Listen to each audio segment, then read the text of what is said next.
മരുഭൂയാത്ര അതികഠിനം, പ്രതികൂലങ്ങൾ അനുനിമിഷം.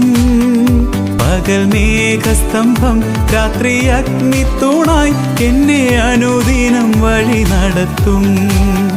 പകൽ മേഘസ്തംഭം, രാത്രി അഗ്നിത്തൂണായി എന്നെ അനുദിനം വഴി നടത്തും. എൻ്റെ യേശു എനിക്കു നല്ലവൻ, അവൻ എന്നെന്നും മതിയായവൻ. ആപത്തിൽ രോഗത്തിൽ വൻ പ്രയാസങ്ങളിൽ മനമേ അവൻ മതിയായവൻ. ഇപ്പോൾ നാം ശ്രവിച്ചുകൊണ്ടിരിക്കുന്നത് മോർണിംഗ് വോയിസ് എന്ന ആത്മീയ ശുശ്രൂഷ. ഇന്ന് ഇയ്യോബിൻ്റെ പുസ്തകത്തിൽ നിന്നും കർത്താവിൻ്റെ ദാസൻ കുഞ്ഞുമോൻ തോട്ടപ്പള്ളി ധ്യാന ചിന്തകൾ പങ്കുവയ്ക്കുന്നു. ദൈവനാമത്തിന് മഹത്വമുണ്ടാകട്ടെ. ഇയ്യോബിൻ്റെ പുസ്തകം 4-5 അധ്യായങ്ങളിൽ നിന്നുള്ള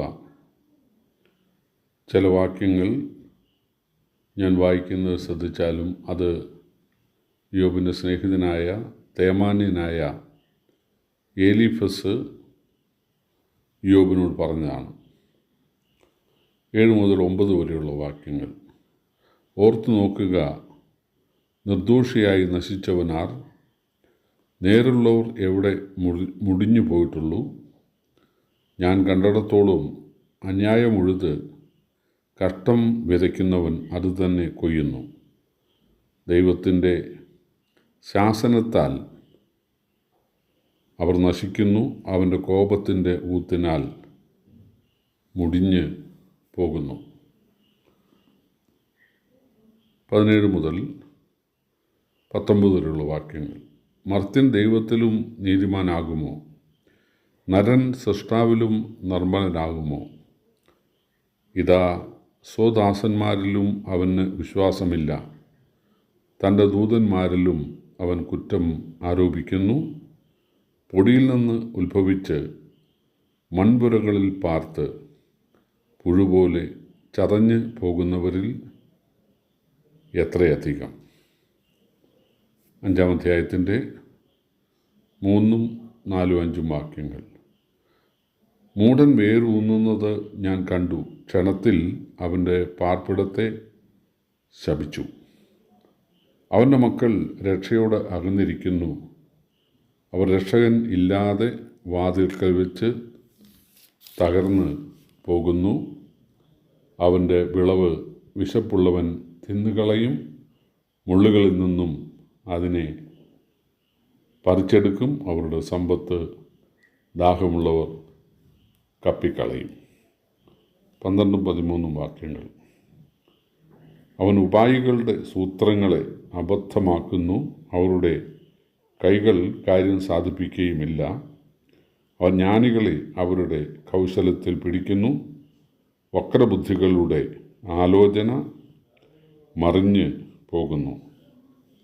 17 മുതൽ 17-18. ദൈവം ശാസിക്കുന്ന മനുഷ്യൻ ഭാഗ്യവാൻ. സർവശക്തൻ്റെ ശിക്ഷ നീ നിരസിക്കരുത്. അവൻ മുറിവ് ഏൽപ്പിക്കുകയും മുറിവ് കെട്ടുകയും ചെയ്യുന്നു. അവൻ ചതയ്ക്കുകയും തൃക്കൈ പൊറുപ്പിക്കുകയും ചെയ്യുന്നു. ഇയ്യോബിൻ്റെ പുസ്തകം 4-5 അധ്യായങ്ങൾ ഇയ്യോബിൻ്റെ ഒരു സ്നേഹിതൻ തേമാന്യനായ എലീഫസ് പറഞ്ഞതാണ്. ഇയ്യോബിൻ്റെ 3 സ്നേഹിതന്മാർ ഇയ്യോബിനെ ആശ്വസിപ്പിക്കുവാൻ വന്നിട്ട് 7 ദിവസം അവർ ഇയ്യോബിനോട് കൂടെ ഇരുന്നു. പക്ഷെ ഒന്നും അവർ സംസാരിച്ചില്ല. ഇയ്യോബും ഒന്നും പറഞ്ഞില്ല. 7-ാം ദിവസം ഇയ്യോബ് തൻ്റെ ജനന ദിവസത്തെ ശപിക്കുകയും തനിക്കുള്ള വേദന അദ്ദേഹം അവരുമായി പങ്കുവയ്ക്കുകയും ചെയ്തു. പ്രിയപ്പെട്ടവരെ, ദൈവമക്കൾക്ക് വേദന ഉണ്ടാകും. അതവരിൽ ദുഃഖമുളവാക്കും. അവർ കരഞ്ഞുവെന്ന് വരാം. കരയുന്നതൊരു പാപമല്ല, ദുഃഖിക്കുന്നതൊരു പാപമല്ല. കാരണം സ്വർഗത്തിലെ ദൈവം മനുഷ്യനായി വന്ന കർത്താവ് ലാസറിൻ്റെ കല്ലറയ്ക്കൽ കരഞ്ഞവനാണ്. തെസലോനിക്ക ലേഖനത്തിൽ വായിക്കുന്നത്, നിങ്ങൾ പ്രത്യാശയില്ലാത്ത മറ്റുള്ളവരെ പോലെ ദുഃഖിക്കരുത് എന്നേ ഉള്ളൂ. അതായത് തീർച്ചയായിട്ടും നമുക്ക് ദുഃഖിക്കാം, പക്ഷെ അതിന് കടന്ന് പോകരുത്. പ്രത്യാശയില്ലാത്ത മറ്റുള്ളവരെ പോലെ ആകരുത്. പ്രത്യാശയില്ലാത്ത ആളുകൾ ദൈവം എന്നെ ഉപേക്ഷിച്ചു എന്നാണ് പറയുന്നത്. എന്നാൽ പ്രത്യാശയുള്ള നമ്മളെ സംബന്ധിച്ച് ഇതിനകത്ത് ദൈവത്തിനൊരു ഉദ്ദേശമുണ്ട്. ദൈവം അറിഞ്ഞ് അനുവദിച്ചതാണ്. അതിനൊരു നന്മയുണ്ട്. ദൈവത്തിൻ്റെ ഇഷ്ടം നടക്കട്ടെ എന്ന് പറഞ്ഞ് അവരുടെ വേദനകളിൽ ആശ്വസിക്കുവാനിടയായിത്തീരും. ദുഃഖിക്കുന്നവരോടുകൂടെ ദുഃഖിപ്പീൻ, കരയുന്നവരോട് കരയുവീൻ എന്ന് വാക്യമുണ്ട്. തീർച്ചയായിട്ടും വിശ്വാസികൾക്ക് അവരുടെ കഷ്ടങ്ങളിൽ അവർക്ക് ദുഃഖം ഉണ്ടാകുക സ്വാഭാവികമാണ്. അത് പാപമല്ല. ഇയ്യോബിൻ്റെ ദാരുണമായ അനുഭവങ്ങളിൽ ഇയ്യോബ് ദുഃഖിച്ചു, ഇയ്യോബ് കരഞ്ഞു. അതൊരു പാപമല്ല. നമ്മുടെ കർത്താവ് ഗെത്സമനയിൽ മരണവേദന അനുഭവിച്ചുകൊണ്ട് അതിദുഃഖത്തോടെ കരഞ്ഞു എന്ന് നമ്മൾ വായിക്കുന്നുണ്ട്. അത് പാപമല്ല. പക്ഷേ ഇയ്യോബിൻ്റെ സ്നേഹിതന്മാർ, അല്ലെങ്കിൽ ആശ്വസിപ്പിക്കുവാൻ വന്ന സ്നേഹിതന്മാരിൽ ഒരുത്തനായ എലിഫസ് പറഞ്ഞ വാക്കുകൾ ഒക്കെ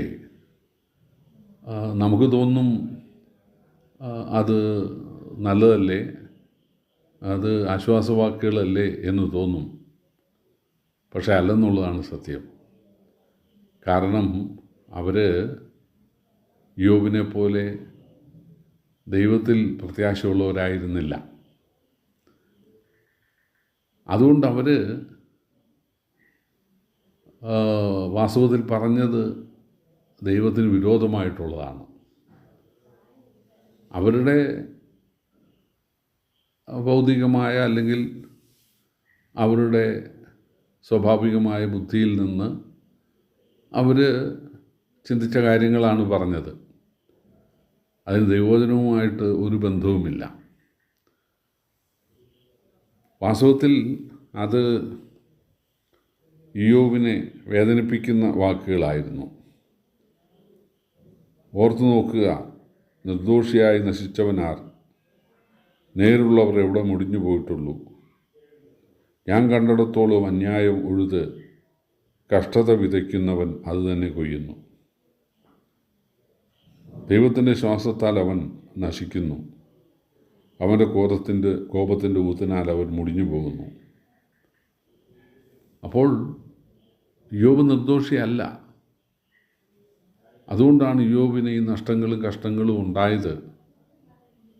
തീർച്ചയായിട്ടും ദൈവം ഇയ്യോബിനെ ശിക്ഷിച്ചതാണ്. ദൈവം കരുണയില്ലാത്തവനാണ് എന്നാണ് അയാൾ പറഞ്ഞു വെച്ചത്. 17-ാം വാക്യം, മർത്യൻ ദൈവത്തിൽ നീതിമാനാകുമോ? നരൻ സൃഷ്ടാവിലും നിർമ്മലനാകുമോ? ഇതാ സ്വദാസന്മാരിലും അവന് വിശ്വാസമില്ല, തൻ്റെ ദൂതന്മാരിലും അവൻ കുറ്റം ആരോപിക്കുന്നു. ഇയ്യോബ് പറഞ്ഞത് എൻ്റെ എന്തെങ്കിലും തെറ്റുകൊണ്ടല്ല. യഹോവ തന്നു, യഹോവ എടുത്തു, യഹോവയുടെ നാമം വാഴ്ത്തപ്പെടുമാറാകട്ടെ. ദൈവത്തിന് ഇതിനൊരു ഉദ്ദേശമുണ്ട്, ദൈവത്തിൻ്റെ ഇഷ്ടമാണ്. അല്ലാതെ എൻ്റെ പാപം കൊണ്ട് ദൈവം എന്നെ ശിക്ഷിച്ചു എന്ന് ഇയ്യോബ് പറഞ്ഞില്ല. പക്ഷേ അല്ലെങ്കിൽ എലിഫസ് പറഞ്ഞത് നിൻ്റെ പാപം കൊണ്ടാണ്. ദൈവസന്നിധിയിൽ ആരാണ് നീതിമാൻ? ദൂതന്മാർ പോലും ദൈവസന്നിധിയിൽ കുറ്റക്കാരാണ്. അപ്പോൾ പിന്നെ ദൈവത്തെക്കാൾ, സൃഷ്ടാവിനേക്കാൾ നമുക്ക് നീതിമാന്മാരാകാൻ സാധിക്കുമോ? അതുകൊണ്ട് തീർച്ചയായിട്ടും ദൈവം നിന്നെ ശിക്ഷിച്ചിരിക്കുകയാണ്, അത് നിൻ്റെ തെറ്റുകൊണ്ടാണ് എന്നാണ് അദ്ദേഹം പറയുന്നത്. 5:3 മൂഢൻ വേരൂന്നുന്നത് ഞാൻ കണ്ടു, ക്ഷണത്തിൽ അവൻ്റെ പാർപ്പിടം നശിച്ചു, അവൻ്റെ മക്കൾ രക്ഷയോട് അകന്നിരിക്കുന്നു, അവർ രക്ഷകനില്ലാതെ വാതുക്കെ വെച്ച് തകർന്നു പോകുന്നു. അപ്പോൾ ഇയ്യോബിൻ്റെ മക്കൾ അത് കാറ്റടിച്ച് വീട് വീണാണല്ലോ മരിച്ചത്. അപ്പോൾ അവരെ ദൈവം സഹായിച്ചില്ല. അത് അപ്പൻ്റെ പാപനിമിത്തമാണെന്നാണ് ഇദ്ദേഹം പറയുന്നത്. 12-13 വാക്യങ്ങൾ, അവൻ ഉപായികളെ അവരുടെ സൂത്രങ്ങളെ അബദ്ധമാക്കുന്നു, അവരുടെ കൈകൾ കാര്യം സാധിപ്പിക്കുകയില്ല, അവൻ ജ്ഞാനികളെ അവരുടെ കൗശലത്തിൽ പിടിക്കുന്നു. കൊരിന്ത്യർക്കെഴുതിയ 1-ാം ലേഖനത്തിൽ 4-ാം അധ്യായത്തിൽ പൗലൂസ് ഈ വാക്യം ഉദ്ധരിക്കുന്നുണ്ട്. അപ്പോൾ ഇയ്യോബിൻ്റെ ജീവിതത്തിൽ ഏതോ കൗശലവും പാപവും ഉണ്ടായിരുന്നത് കൊണ്ടാണ് ഇങ്ങനെ സംഭവിച്ചതെന്നാണ് അദ്ദേഹം പറയുന്നത്. അദ്ദേഹം പറഞ്ഞ തത്വം ശരിയാണ്. ദൈവം ജ്ഞാനികളെ അവരുടെ കൗശലത്തിൽ പിടിക്കും.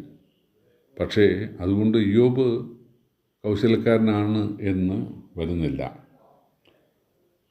17-ാം വാക്യം, ദൈവം ശാസിക്കുന്ന മനുഷ്യൻ ഭാഗ്യവാൻ, സർവശക്തൻ്റെ ശിക്ഷ നീ നിരസിക്കരുത്. അവൻ മുറിവ് ഏൽപ്പിക്കുകയും മുറിവ് കെട്ടുകയും ചെയ്യുന്നു, അവൻ ചതയ്ക്കുകയും തിരുക്കുകയും പൊറുപ്പിക്കുകയും ചെയ്യുന്നു.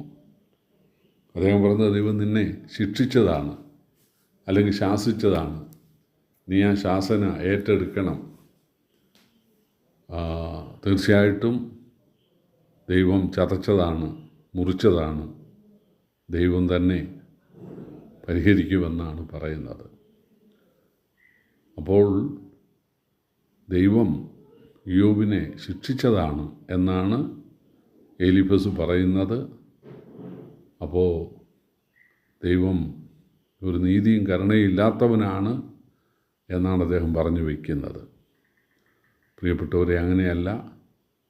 ദൈവം ശിക്ഷിക്കും, തെറ്റ് കണ്ടാൽ ശിക്ഷിക്കുമെന്നുള്ളത് ശരിയാണ്. എന്നാൽ തീർച്ചയായിട്ടും തന്നെ സ്നേഹിക്കുന്ന ഭക്തന്മാരുടെ കാര്യത്തിൽ അവർക്ക് ഉപദ്രവങ്ങളുണ്ട്, അവർക്ക് കഷ്ടങ്ങളുണ്ട്. അത് ശിക്ഷയല്ല. ദൈവത്തിന് അതിലൊരു ഉദ്ദേശമുണ്ട്. ദൈവനാമം അതിലൂടെ മഹത്വപ്പെടാൻ ഇടയാകും. അതാണ്. കർത്താവ് നമ്മെ ഈ വചനങ്ങളാൽ സഹായിക്കട്ടെ. കർത്താവിൻ്റെ വലിയൊരു നാമം വാഴ്ത്തപ്പെടുമാറാകട്ടെ.